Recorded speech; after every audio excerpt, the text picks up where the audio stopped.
আসসালামু আলাইকুম বন্ধুরা, 2024 সালে পুলিশ কনস্টেবলের যে নতুন নিয়োগ বিজ্ঞপ্তিটি প্রকাশ করা হয়েছে, আপনারা স্ক্রিনে যে নিয়োগ বিজ্ঞপ্তিটি দেখতে পাচ্ছেন। সো এই নিয়োগ বিজ্ঞপ্তিতে যারা অনলাইনে আবেদন করেছেন, তো তারা মাঠে কী কাগজপত্র সঙ্গে নিয়ে যাবেন সেই বিষয় সম্পর্কেই বিস্তারিত থাকছে এই ভিডিওতে। সো ভিডিওটি ধৈর্য সহকারে দেখলে আশা করি বুঝতে পারবেন। সো চলুন কথা না বাড়িয়ে এখন চলুন মূল আলোচনায় যাওয়া যাক। সো আপনাদের প্রথমে যে কাগজটি সঙ্গে নিয়ে যেতে হবে সেটি হলো admit card for physical entrance টেস্টে ডাউনলোডকৃত 2 কপি প্রিন্ট কপি। এরপর যে কাগজটি সঙ্গে নিয়ে যেতে হবে সেটি হলো শিক্ষাগত যোগ্যতার সনদপত্র অথবা সাময়িক সনদপত্র, মানে আপনার এসএসসির সার্টিফিকেট। তো যাদের এসএসসির মূল সার্টিফিকেটটি নেই তারা সাময়িক সনদপত্রটি সঙ্গে নিয়ে যাবেন। এরপর যে কাগজটি সঙ্গে নিয়ে যেতে হবে সেটি হলো চারিত্রিক সনদপত্র, যা সর্বশেষ শিক্ষা প্রতিষ্ঠানের প্রদান কর্তৃক প্রদত্ত চারিত্রিক সনদপত্রের মূল কপিটি সঙ্গে নিয়ে যেতে হবে।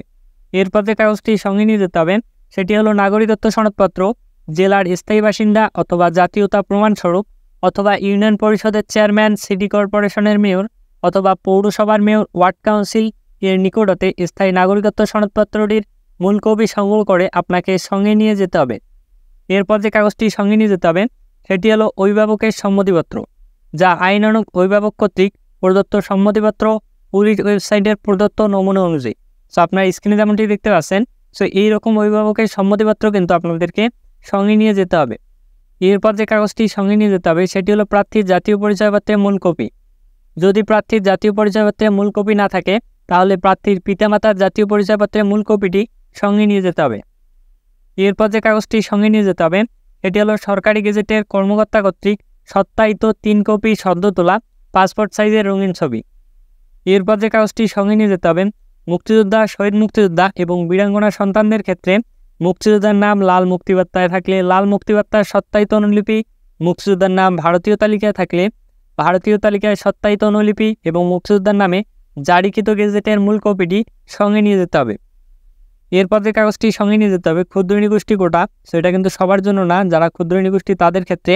ক্ষুদ্র নৃগোষ্ঠী কোটার প্রার্থীদের ক্ষেত্রে প্রমাণস্বরূপ তাদের রাজা, ক্ষুদ্র নৃগোষ্ঠী প্রধান অথবা জেলা প্রশাসক, উপজেলা নির্বাহী অফিসার কর্তৃক প্রদত্ত সনদপত্রের মূল কপিটি সঙ্গে নিয়ে যেতে হবে। এরপর যে কাগজটি সঙ্গে নিয়ে যেতে হবে সেটি হলো শারীরিক প্রতিবন্ধীর ক্ষেত্রে। এই কাগজটিও কিন্তু সবার জন্য না, যারা শারীরিক প্রতিবন্ধী তাদের ক্ষেত্রে সুবর্ণ নাগরিক কার্ডের মূল কপিটি সঙ্গে নিয়ে যেতে হবে। এরপর যে কাগজটি সঙ্গে নিয়ে যেতে হবে সেটি হলো তৃতীয় লিঙ্গের ক্ষেত্রে। সো এই কাগজটিও কিন্তু সবার জন্য না, যারা তৃতীয় লিঙ্গের সো তাদের ক্ষেত্রে জেলা সিভিল সার্জন কর্তৃক প্রদত্ত প্রত্যয়নপত্রটি সঙ্গে নিয়ে যেতে হবে। এরপর যে কাগজটি সঙ্গে নিয়ে যেতে হবে সেটি হলো চাকরিজীবী প্রার্থীদের অনুমতিপত্র, যারা সরকারি, আধা সরকারি বা স্বায়ত্তশাসিত সংস্থায় চাকরিত প্রার্থীদের ক্ষেত্রে আবশ্যিকভাবে যথাযথ কর্তৃপক্ষের অনুমতিপত্রটি সঙ্গে নিয়ে যেতে হবে। সো ভিডিওটি এ পর্যন্তই। সো আমি যে সকল কাগজপত্রের নাম বললাম সো এই সকল কাগজপত্র কিন্তু আপনাদেরকে মাঠে অবশ্যই নিয়ে যেতে হবে, না হলে কিন্তু আপনাদেরকে মাঠে ঢুকতে দেওয়া হবে না অথবা মাঠ থেকে বের করে দেওয়া হবে।